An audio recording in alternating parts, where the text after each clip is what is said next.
how has your individual experiences in the traditional finance sector shaped your understanding of how regulation should be drafted for the Web3 world? And I'd add on to that, there's been the initial theory espoused for Web3 companies has often been of a more trustless, permissionless system. So how do you integrate regulatory framework with that sort of trustless system that blockchain seeks to achieve?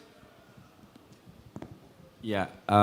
Well, I mean, from what one learns being in TradFi and being obviously a lawyer that focuses on this space, that was my job. I mean, I think there's a lot to learn from what has been done, and I think that's what the Web3 world sometimes just doesn't realize.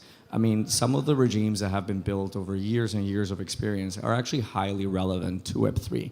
So it's natural for regulators to be looking at some of those regimes and seeing how they apply them to the current regimes. There are very important lessons as well historically to be learned as to what the effect of regulation was in situations that were actually very similar to the ones that we have right now in crypto.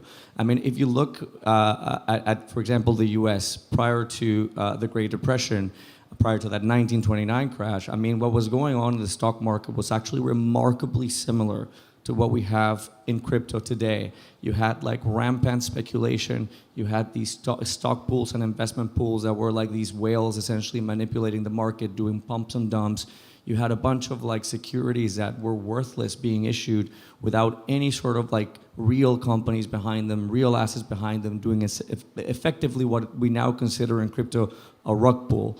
And you had also marketing tactics that increased FOMO in people to go into these securities and then essentially like abuse the public, right? So I think people don't understand in crypto that we've already seen this and we've gone through this and we've issued regulations that actually brought the confidence back into the market and allowed the economy in the US, and this is probably a similar story in many other countries, to then just get that confidence back into the stock market and let it grow. So there's a lot there that I think we have to learn, and there's a lot of things that will actually also work for this space. But I think to your point of having this, highly decentralized space that is supposed to be trustless, I mean, I think we also have to be realistic. I don't think the governments are going to allow this to be that utopia that like the crypto world really envisions it to be. So we have to work within the bounds of what's realistic and what regulators are going to be worrying about. So you have to just find a happy medium, and that's why I do think that tailoring to a certain degree to allow some of these things to work, to allow for decentralization and for DAOs to exist the way that they do, like there's definitely things that will need to change in disclosure, but regulation is going to happen, and it's actually not a bad thing for this space.